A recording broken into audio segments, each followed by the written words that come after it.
Salut tout le monde, alors bienvenue dans cette nouvelle émission du mercredi. Habituellement, nous traitons des émissions en fait au niveau du live scalping les mercredis, mais étant donné que nous sommes actuellement en formation avec des étudiants concernant dans le cadre de la formation gratuite, depuis 2 semaines, 3 semaines, j'enregistre des vidéos concernant un peu, disons, je partage des points de vue techniques, donc soit sur les analyses techniques ou bien sur les marchés, comment analyser un marché. J'en ai parlé la dernière fois des points pivots. Il y a eu un moment aussi, j'ai parlé également de d'autres, voilà, d'indicateurs, en fait, d'indicateurs techniques, c'est-à-dire le meilleur indicateur technique. Cette vidéo que tout le monde a bien appréciée, j'ai bien pu le constater. Alors, c'est dans cette même logique aujourd'hui que je viens devant vous pour enregistrer également une nouvelle en fait, pour montrer la liste des 7 indicateurs techniques sur lesquels je considère comme les indicateurs techniques moi personnellement, c'est-à-dire pour un trader, sont en mesure de donner l'information qu'un trader recherche, c'est-à-dire dans le souci d'acheter ou de vendre un marché. D'accord? On va tout à l'heure le voir à l'écran. Je vais exposer les 7 indicateurs que j'ai utilisés et que je continue d'utiliser dans ma jeune carrière de trader, puisque ça fait à peine, on va dire, 7 ans en termes pratiques que je suis trader actif. Et puis, j'ai un bagage théorique d'à peu près équivalent de 5 ans. Voilà. Alors, pour tous ceux qui viennent de me découvrir, mon nom est François Ablé. Je suis donc trader particulier comme vous, trader actif. Je suis également responsable de la structure éducative et informative qui est le GSTA, le Global Structured Academy, qui est une corporation éducative basée au Canada, dont l'unique but essentiellement est d'aider tous les traders particuliers de tout azimut, tous les traders particuliers, c'est-à-dire les retail traders, à accomplir donc ce désir de pouvoir être rentable en fonction des moyens qu'ils disposent depuis le confort de chez eux. Donc, c'est dans cette logique-là que nous avons mis en place des formations pour vous, c'est-à-dire nous sommes plus concentrés sur des encadrements, d'accord? Donc, des encadrements personnalisés, des suivis également personnalisés, où vous pouvez donc apprendre depuis le confort de chez vous comment est-ce qu'on peut intervenir sur un marché et gagner de l'argent de façon régulière et de façon constante. Voilà. Donc, c'est une ambition assez noble, assez courageuse, mais c'est donc cette mission qui nous a motivés en vue de pouvoir mettre cette structure sur pied. Alors, je vous invite cordialement à rentrer en contact avec moi ou avec l'école si vous souhaitez justement vous former, si vous souhaitez apprendre la spéculation, si vous souhaitez bâtir des stratégies gagnantes sur le long terme. Nous sommes ouverts donc à vous encadrer, à vous aider, à vous accompagner dans cette activité afin de vous voir en fait être rentable sur le long terme. D'accord? Et pour tous ceux également qui veulent nous suivre, vous avez donc la page officielle Facebook qui est le GSTA, donc le Global Structured Academy, ou également la chaîne YouTube qui est en fait du même type, où là où souvent nous postons certaines vidéos, il y a certaines vidéos sur la chaîne YouTube qui ne sont pas sur la chaîne Facebook, mais c'est souvent du même genre, du même contenu, d'accord? Mais il peut arriver des fois qu'on mette certaines vidéos sur la chaîne YouTube et on ne la met pas sur sur la page Facebook. Voilà. Donc, abonnez-vous également là, s'il vous plaît, si ce n'est pas encore déjà fait. Et vous pouvez également jeter un coup d'œil à notre page, notre site web, euh, qui est en fait le www.gstacademy.com. Voilà. Alors aujourd'hui, donc le sujet d'aujourd'hui, c'est de regarder mes 7 indicateurs que j'ai toujours utilisés, que je continue d'utiliser depuis que je suis trader en bourse. D'accord? J'ai fait le tour. Vous savez que les indicateurs techniques, vous connaissez ma position, hein. Aujourd'hui, ce n'est pas pour vous dire que je vous présente les indicateurs qui me donnent en fait le Graal. C'est-à-dire, ce sont les indicateurs techniques qui m'aident à étudier techniquement le marché et qui me permettent, bien sûr, de pouvoir avoir une vision claire du marché. Voilà. Alors, le premier indicateur technique que j'utilise souvent dans mon trading quotidien, il s'agit donc du RSI. D'accord? Vous connaissez tous le RSI. Je vais le mettre ici à l'écran. Donc aujourd'hui, on va se passer des détails mathématiques, c'est-à-dire de la compréhension mathématique, mais plus se concentrer sur l'interprétation, sur la logique d'interprétation. C'est ça qui nous intéresse en fait, pour savoir comment est-ce qu'il faut rentrer dans un marché à partir de cet indicateur, c'est-à-dire que la logique qui va nous emmener, donc l'interprétation typique au marché, pour nous permettre de pouvoir prendre des positions à l'achat ou à la vente. Alors, je dis que le premier, c'est donc le RSI qui fait partie, disons, qui est l'indicateur technique ou l'oscillateur qui fait partie, en fait, l'indicateur technique qui fait partie de la famille des oscillateurs, qui est en fait l'indicateur le plus célèbre en termes d'analyse technique ou l'un des indicateurs les plus célèbres, d'accord? Le RSI, voilà, on parle souvent du Relative Strength Index, donc c'est la force relative du marché, l'indice de la force relative, en fait, c'est ce que ça veut dire.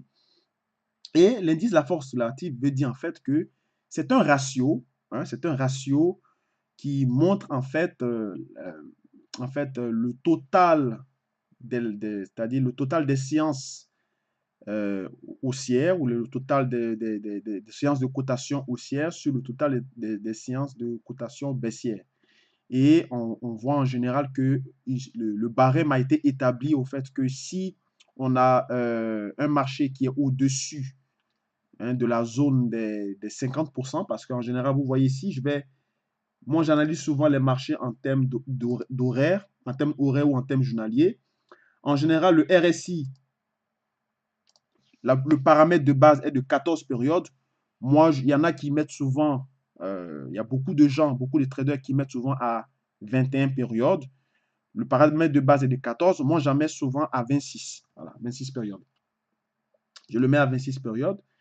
Au niveau donc des zones de surachat et de survente, moi en général, je mets la zone surachetée, je la mets à 0.08. D'accord? 0.08.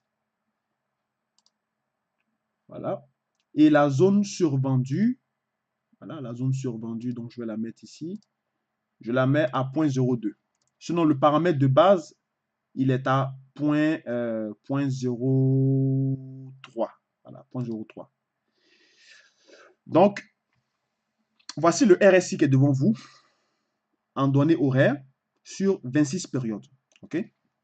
Donc, comme j'ai dit tout à l'heure, le RSI, il est borné entre 80 et bon, on ne peut pas dire borné, mais disons, il a des limites entre 20 et 80 parce que quand on parle de borne, c'est-à-dire c'est soit entre 0 et 100, d'accord?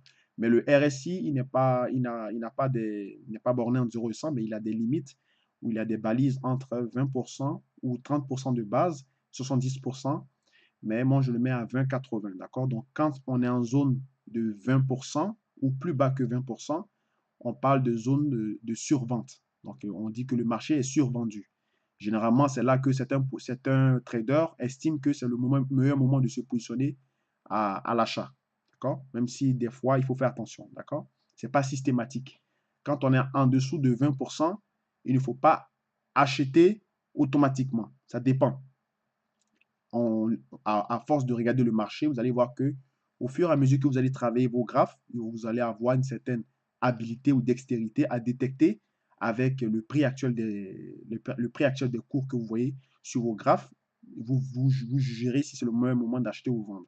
Mais il ne faut pas acheter systématiquement quand on est en zone de survente. C'est pas bon de faire ça.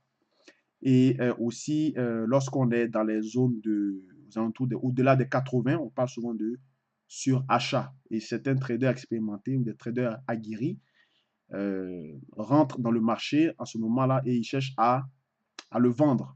Encore là, c'est la même interprétation. Il faudrait faire attention, il ne faut pas vendre systématiquement si on est au-delà de 80. Il faut chercher justement à regarder le marché. Qu'est-ce qu'il vous dit? Si vous voyez que le marché est fortement haussier, mais on est à 0,80, pourquoi pas le payer encore, d'accord? Ce n'est pas systématique, mais le signal de vente ou le signal que le marché interprète, en général donné par l'indicateur RSI, est que si on passe au-dessus de 80, dans la zone des 80%, c'est le moment de chercher à vendre, d'accord? Donc, au niveau du RSI, le Relative Strength Index, donc l'indice de la force relative, il est interprété de cette manière. Donc, un marché est neutre, un marché est considéré comme neutre quand on stagne autour des 50, la zone des 50.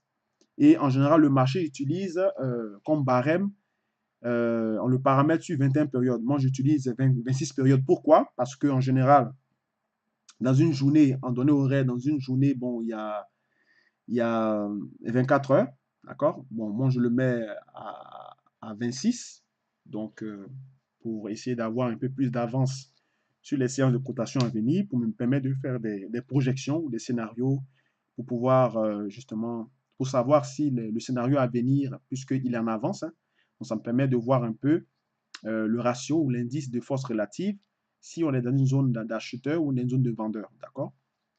Donc c'est pour faire du day trading. Donc, on voit ici que la ligne bleue qui est là, c'est à 80. Là, on est en train de converger vers la zone des 20%.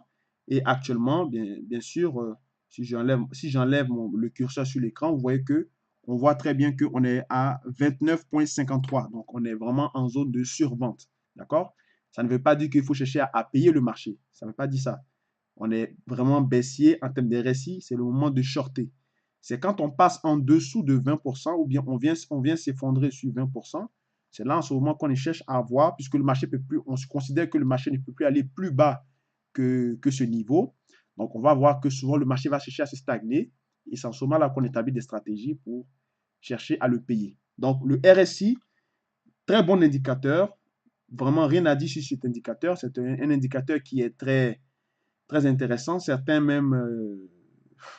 souvent, on voit souvent des aberrations du type comme quoi certains disent qu'ils ont utilisé le RSI pour anticiper des cracks boursiers. Bon, je ne suis pas encore à ce niveau. Moi, tout ce que je sais, c'est que le RSI me donne le poids relatif d'une séance de cotation en cours. C'est-à-dire, il me donne en fait l'interprétation de savoir si le marché est haussier ou baissier. Ça s'arrête là. Anticiper des cracks avec un indicateur technique, ça, il faut vraiment le faire. Mais je ne rentre pas dans ce débat. Ensuite, on va passer bien sûr à... on va aller au deuxième indicateur que j'ai l'habitude d'utiliser. C'est le ROC. Voilà, OK? Le ROC qui est le Rate of Change. D'accord? Rate of Change. Sur certaines plateformes, on parle de momentum. Donc, je crois que c'est lui qui est là. Voilà. Le momentum, c'est pareil. Il est presque pareil comme le RSI. Le paramètre de base, paramètre de base, c'est bien sûr 14. Ils mettent ça sur 14 périodes. Des fois, ils mettent ça sur, certains prennent 21 périodes. Moi, je prends toujours 26 parce que j'analyse les marchés en données horaires. Vous allez voir que tous les oscillateurs que je vais vous présenter, je les utilise en général sur 26 périodes. Voilà. Ça ne veut pas dire que c'est ce qu'il faut faire. C'est comme ça que moi j'utilise. Certaines personnes vont utiliser à 23, 24, 21, peu importe. Mais la logique, elle est là. D'accord? Parce que c'est ça qui nous intéresse. Ce n'est pas le mode de calcul. Donc, du coup, je le mets à 26 périodes. Ensuite, le style. La courbe du momentum, il y en a une seule. Donc, la ligne, ça, c'est OK. Voilà. Donc, il est paramétré en général. C'est-à-dire que, en fait, le ROC, c'est en fait un taux de croissance. Donc, un rythme de glissement, soit haussier ou baissier. Donc, un taux de croissance, c'est en fait, ça démontre à quel point le marché accélère ou bien décélère. D'accord? Quand le marché accélère, il traverse la zone, c'est-à-dire le point, hein, comment on peut dire ça, le point stationnaire qui est zéro, puisqu'on parle de taux de croissance, un peu comme en mathématiques, quand on parle d'échelle de logarithme, d'accord? Quand on a une accélération de la courbe et que on passe en dessous du point stationnaire, en général, on considère que l'allure de la courbe est baissière. Donc, c'est dans la même lignée, en fait, sur le point mathématique, on voit ici que on est sur la ligne de zéro, d'accord? La ligne de zéro représente en fait la zone à laquelle, si le marché décélère jusqu'on casse la ligne des zéros, on considère que la séance est baissière parce que le marché décélère, il plonge. Et si on casse la ligne des zéros pour aller vers le haut, on considère que le marché est haussier. Donc, dans la zone qui est ici, cette zone est en fait une zone d'achat en bleu. La zone qui est en bas ici, c'est une zone de vente qui est en orange ici. D'accord? Il n'est pas très compliqué. Il est dans la même interprétation que le RSI, sauf que ici on parle de delta, hein, de taux de croissance. L'autre, on parle de poids, le poids relatif, d'accord, comme un ratio. Donc ROC, numéro 2, parmi les indicateurs que j'utilise. Le numéro 3, encore dans la famille des oscillateurs, il s'agit du ADX-DMI, d'accord? L'indicateur ADX-DMI. Donc, vous voyez que le paramètre de base est à 14, d'accord? Le ADX-DMX, en fait, c'est un indicateur qui montre la puissance de la tendance en cours, d'accord? C'est un indicateur, en fait, un oscillateur qui évoque, disons, la force d'un mouvement, d'accord? Parce que la force d'un mouvement et la puissance de la tendance qui est en cours. C'est pour ça que le nom s'appelle le DMI, c'est le Directional Movement Index. D'accord? Et le ADX, ça veut dire the average Directional Index. Average Directional Movement Index. ADX-DMI. D'accord? Donc, c'est le poids relatif de la tendance ou bien la force du mouvement ou la force de la tendance, d'accord? Et en général, moi, je le mets toujours encore à 26, à 26 périodes, d'accord? Pour avoir vraiment une vue assez large, mais c'est souvent retardataire, mais c'est pour dire que lorsque on passe dans la zone, comme le voit ici, quand on est dans la zone en rouge, quand on forme un nuage rouge avec la borne DMI plus et DMI moins qui s'écartent de plus en plus, un peu comme dans le même concept de la bande de Bollinger, on voit très bien que on est dans une zone baissière. Donc, quand on a un croisement entre la D plus et la D moins, donc ici, si je prends le croissillon ici, vous voyez que là, il y a eu un croisement. Donc, c'était pratiquement le début de la débâcle, le début de la tendance baissière. Et après, on a eu, le marché a commencé à baisser et on voit que le nuage commence à s'ouvrir et la couleur donc change. Il est en rouge, d'accord? Et évidemment, on peut avoir de faux signaux. Donc, qu'est-ce que le créateur qui s'appelle James Wallace, qui est le même créateur, je crois, le même qui a créé le RSI, je crois, James Wallace, il a également implémenté ce filigrane en jaune ici, là. Donc, cette courbe ici en jaune, c'est en fait, c'est-à-dire le croisement qui vient entre la D plus et la D moins donne le sens du marché à venir. Donc, le sens du marché, si le marché est haussier, il est en bleu. Si le marché est rouge, il est baissier. Et en plus de ça, il vous donne donc une ligne jaune qui est en fait qui montre en fait le poids relatif ou disons la force du mouvement en question qui est en train de se construire. Et en général, le créateur de cet indicateur a dit enfin dans son livre que quand on commence à percevoir la force d'une tendance en cours lorsqu'on casse la zone des 15. Donc quand la force de la tendance est au-delà de 15, on parle donc du début d'une force tendancielle à venir. Et certains traders aussi, en fait, en termes de consensus, hein, disent que lorsque on est au-dessus de 25% ou 125 points, dépendamment de comment est-ce que vous l'avez paramétré, on dit que en fait, la tendance est très puissante. La tendance en cours est très forte.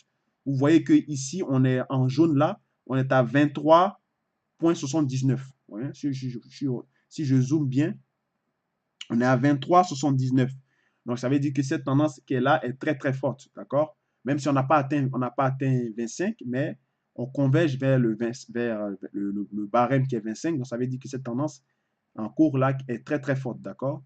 Mais à partir de 15, quand on casse 15, on assiste souvent au début d'une tendance, une puissante tendance, haussière ou baissière, dépendamment du sens du mouvement. Alors, ce que je voulais dire, c'est que tous les indicateurs que je suis en train de présenter ici, je présente seulement leur analyse de base, hein. Je ne suis pas en train de faire un cours d'analyse technique. Bien sûr, dans la formation du Global Trading Programme, le GTP, je passe assez de temps là-dessus. Je vous montre comment l'utiliser parce que c'est des indicateurs que j'utilise. et je vous montre également comment éviter les faux signaux, d'accord? Ici, il n'est question seulement de montrer un peu comment est-ce qu'il faut interpréter le marché. Donc, en aucun cas, vous devez vous baser sur cette présentation pour commencer à chercher à prendre des positions avec ces indicateurs que je présente, d'accord? Après ça, après le DMI, donc on a vu le ROC, on a vu le RSI, on a vu le ADX-DMI. Donc, le quatrième indicateur, c'est bien sûr les moyennes mobiles, d'accord? Donc, les moyennes mobiles très simples. Donc, moi, je prends souvent des moyennes mobiles exponentielles parce que les moyennes mobiles exponentielles, en général, sont très dynamiques parce elles sont calculées sur une base logarithmique, d'accord? Donc, elles captent justement les mouvements des volatilités, des mèches et tout ça pour avoir vraiment en fait, une allure assez plus rigoureuse comparativement aux moyennes mobiles simples qui sont en général basées sur des marchés, on va dire, relativement calmes, d'accord? Donc, la moyenne mobile exponentielle, la voici qui est devant vous, la MME, ou bien en anglais, on vous entend parler de IMA, donc Exponential Moving Average, ou MME qui est moyenne mobile exponentielle. C'est la même chose, MME et EMA. Donc, on voit ici que la moyenne mobile, quand elle est cassée, le marché progresse, et lorsqu'elle est cassée par le bas, le marché progresse vers le bas. Lorsqu'elle est cassée par le haut, le marché progresse vers le haut. D'accord? Tant qu'on est au-dessus de la moyenne mobile, on est haussier. Et tant qu'on est en dessous de la moyenne mobile, on est baissier. D'accord? C'est très simple à interpréter. Bien sûr, à coup d'œil. Sinon, il y a également d'autres détails que je n'évoquerai pas dans cette émission, mais qui sont vus également dans les différentes, lorsqu'on étudie proprement dans la formation les différents indicateurs. Donc, on a parlé de moyenne mobile, ADX, DMI, RSI, ROC. Donc, on va avoir le cinquième indicateur qui est en fait l'indicateur de tendance, hein, l'indicateur de tendance qui est Ishimoku. Voilà. Ishimoku, à coup d'œil, est un indicateur qui a l'air très intimidant, mais une fois qu'on a réussi à comment s'en servir, on ne peut presque plus s'en passer, d'accord? Parce que il est un indicateur complet, c'est en fait un système de trading en fait à lui tout seul, et il a mis 20 ans pour être conçu. Donc c'est probablement le meilleur indicateur actuellement dans le monde dans le monde de la finance des marchés, dans le monde du trading, ou disons l'un des plus prisés après le RSI et puis les bandes de Bollinger. C'est un indicateur qui est très prisé. D'accord? Donc le Ishimoku Kinkoyo, tel que son créateur le dit, c'est pour voir l'équilibre du marché en un coup d'œil, d'accord? Et très simplement, il est composé de deux lignes qui sont en fait qui sont pas des moyennes mobiles, mais qui sont des médianes en fait, des médianes qu'on appelle la Tenkan qui est en bleu ici, et puis la Kijun qui est en mauve. Et vous avez on appelle également le Kumo, qui est une ligne en fait qui est composée également de deux courbes qui forment en fait un nuage qu'on appelle le Kumo. La borne du nuage en vert, elle s'appelle la SSA ou la Senkun Span A, et la SSB ou la Senkun Span B qui est donc le bas de ce nuage. Et puis vous avez donc la Shiku Span, ou bien en anglais on appelle souvent la Lagging Span, qui est la ligne de prix, qui est en fait le filtre Ishimoku, qui est en fait où on dit que lorsque ces trois lignes que je viens de citer sont au-dessus du nuage, le marché est fortement en tendance haussière, mais est en déséquilibre, d'accord? Parce que quand on est en tendance, ça veut dire que le marché est déséquilibré, forcément. Et lorsque on est en dessous du nuage, on est en déséquilibre baissier, donc en tendance baissière. Quand on est au-dessus du nuage, on est en déséquilibre haussier, donc en tendance haussière. Et lorsqu'on est entre le nuage, on est équilibré, donc on est en tendance neutre, en scalping. Mais personnellement, essentiellement cet indicateur, il était conçu pour montrer donc l'équilibre du marché. Donc, pour savoir si on a un équilibre ou un déséquilibre. Donc, quand on a un déséquilibre, on est forcément haussier ou baissier. Il y a beaucoup de personnes qui ont expérimenté Ishimoku, qui sont très bonnes là-dedans. La littérature sur Ishimoku est assez vaste. Je vais pas revenir là-dessus. Je fais que présenter les indicateurs que j'utilise personnellement. Donc, c'est un peu ça qu'il faut avoir à l'esprit au niveau de Ishimoku. Voilà. Donc, cinquième indicateur qu'on vient de voir. Ensuite, le sixième indicateur que j'utilise en général, ce sont les volumes. D'accord, les volumes.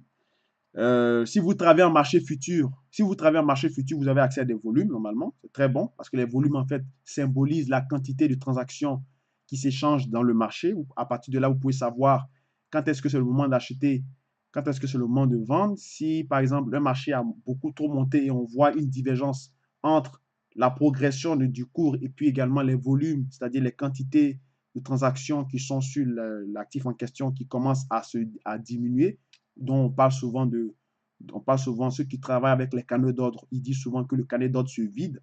En général, quand c'est comme ça veut dire que il faut s'attendre souvent à un début de nouveaux mouvements puissants qui arrivent. Ça peut être un mouvement haussier ou un mouvement baissier, dépendamment de l'allure, hein, de l'allure de la progression des cours, de l'actif en question, soit à la hausse, soit à la baisse. D'accord?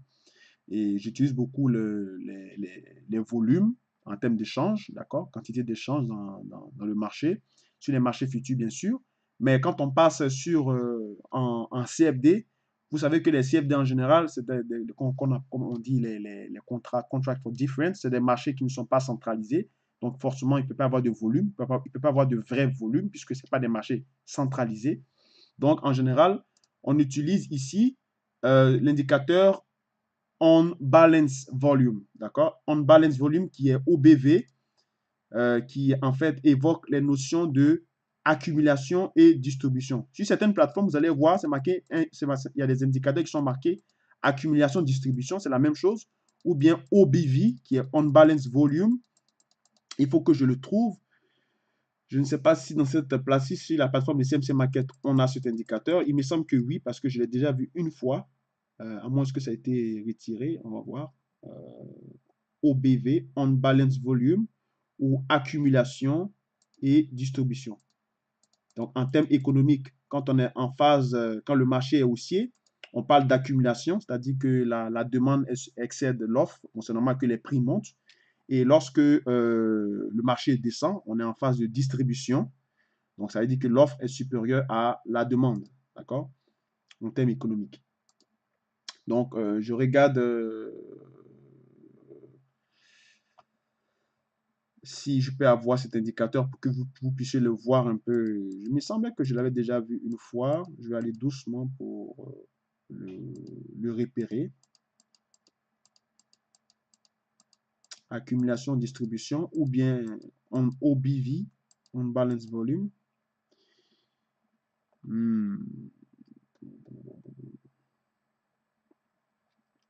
Généralement, quand on a besoin de lui, il n'est pas là, mais quand j'aurai plus besoin, je vais le retrouver. C'est toujours comme ça.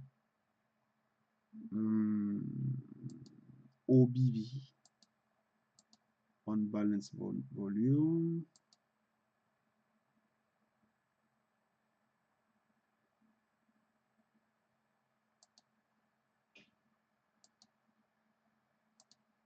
Bon, apparemment, il n'est pas là. Il n'est pas là. Je ne sais pas où est-ce qu'il a bien pu se passer, mais bon, il y a beaucoup d'indicateurs en termes de CFD que vous pouvez utiliser. Il y a le volume volatilité de shaking aussi qui peut être bon en termes d'interprétation de ce que je viens de vous dire. Mais généralement, si vous avez des plateformes, si vous voyez accumulation, distribution, c'est le cas. Si vous voyez également OBV, donc On Balance Volume, c'est l'indicateur dont je veux vous montrer, mais apparemment qui n'est pas disponible sur la plateforme. Parce que il y a eu, c'est une nouvelle version de la plateforme qui a été mise en place depuis l'année passée. Et bien avant ça, il y avait le OBV, il était là-dessus, parce que j'avais déjà travaillé avec ça, sur cette plateforme. Mais apparemment, il n'est pas, en tout cas, je ne le vois pas. C'est pas grave. Bon, c'est pas grave, d'accord. Bon, il n'est pas là, c'est pas grave. Mais en fait, le OBV, c'est ça, donc accumulation-distribution, donc interprétation mathématique, un peu comme dans le cas du volume. Si vous n'avez pas accès à des volumes d'échange en termes de marché centralisé comme les marchés futurs, on peut utiliser le OBV parce que c'est basé sur les transactions aussi. Les transactions, c'est-à-dire les traders qui rentrent à l'achat et à la vente pendant que le cours évolue. D'accord? Ensuite, donc ça c'était le sixième indicateur. Donc le dernier indicateur, c'est bien sûr les points pivots. Les points pivots, j'en avais déjà parlé dans d'autres émissions. Donc j'avais déjà montré un peu comment on utilise, mais essentiellement, les points pivots, ce sont une question de pivot, donc de pivot de seuil auquel le marché, sur lequel il va s'appuyer, soit pour aller à l'achat, soit pour aller à la vente, et pour viser justement les prochaines résistances à venir ou les prochains supports à venir, d'accord? Donc, quand on casse des pivots, forcément, on accélère pour aller chercher à toucher les résistances majeures à venir. Et c'est quand on le casse par le haut, quand on le casse par le bas, il s'en va chercher les prochains supports à venir, d'accord? Qui sont en fait des notions de support et de résistance par rapport aux différents prix qui sont donnés par le marché. Et le pivot est là en fait pour jouer le rôle, comme on le dit, de pivot sur lequel les cours s'appuient pour chercher une direction. On évoque là souvent les questions de les tests en fait, de inversion de polarité, des choses comme ça, parce que le pivot joue ce rôle aussi. Donc, quand on passe un niveau qui était avant considéré comme un support et qui devient une résistance, donc c'est un pivot, c'est donc le principe de l'inversion de polarité, d'accord? Donc, voici un peu donc les 7 indicateurs que j'utilise, que j'ai utilisés tout le long de ma carrière. Et je crois que ces indicateurs-là sont assez importants et il n'y en a pas besoin d'en chercher d'autres parce qu'après, ça devient une question c'est les mêmes calculs, les mêmes données qui reviennent à chaque fois et il n'y a pas d'indicateur qui est supérieur à un autre. Vous savez, vous possédez déjà le meilleur indicateur, comme je l'ai dit, hein, c'est vos yeux, donc c'est ce que vous voyez que vous tradez, le Eyes Index. Donc après, bon, les indicateurs que je viens de citer, les 7 indicateurs, je les citer de façon brève, c'est en fait juste pour vous montrer un peu quel indicateur j'utilise pour analyser mes marchés. Maintenant, tout le reste, bon, après, ça devient un peu du folklore, hein. Il y a beaucoup de variétés, et puis chacun en prend un pour travailler. Il y a Supertrend, il y a Bande de Bollinger, euh, il y en a beaucoup. Il y en a beaucoup. Les volatilités de Chaikin, il y a les MACD, donc Moving Average Convergence Divergence. Donc voilà, il y a beaucoup d'indicateurs. Il y en a au moins 500 ou 1000 presque. Donc après, bon, voilà, ce n'est pas l'indicateur bien sûr qui vous donnera le Graal, encore une fois de plus. Mais si vous focalisez sur un indicateur, vous vous concentrez sur un indicateur et vous le travaillez assez souvent, vous allez voir que vous serez habitué justement à raisonner. C'est-à-dire, parce que c'est ça le plus important, c'est la logique de l'indicateur. Il faut raisonner en termes de logique de l'indicateur. Il faut être capable de traduire comment l'indicateur, qu'est-ce qu'il vous donne comme information et puis de l'interpréter avec votre méthode de trading pour pouvoir justement déceler des signaux de trading. Et voilà un peu ce que je tenais à vous dire. Donc, je crois que cette vidéo vous a plu. Donc, n'hésitez pas à le faire savoir si c'est le cas en laissant des pouces bleus pour booster donc les audiences, à la partager dans le groupe, donc à les liker. Et puis aussi à songer à vous abonner à notre newsletter, soit sur notre site web qui est le www.gstacademy.com ou bien aussi à notre chaîne YouTube, voilà, qui peut avoir souvent des vidéos qui ne sont pas sur Facebook que je mets sur YouTube. Donc, abonnez-vous là, mais c'est souvent dans les mêmes contenus, hein, c'est souvent les mêmes types, les mêmes contenus éducatifs que je mets aux deux endroits. Ou aussi également, abonnez-vous à notre page Facebook, sur laquelle vous vous trouvez présentement. Ça me fait plaisir. Et puis, ben, merci encore d'avoir suivi cette petite intervention. Et on se retrouve donc à vendredi pour d'autres vidéos. Voilà. Merci, au revoir.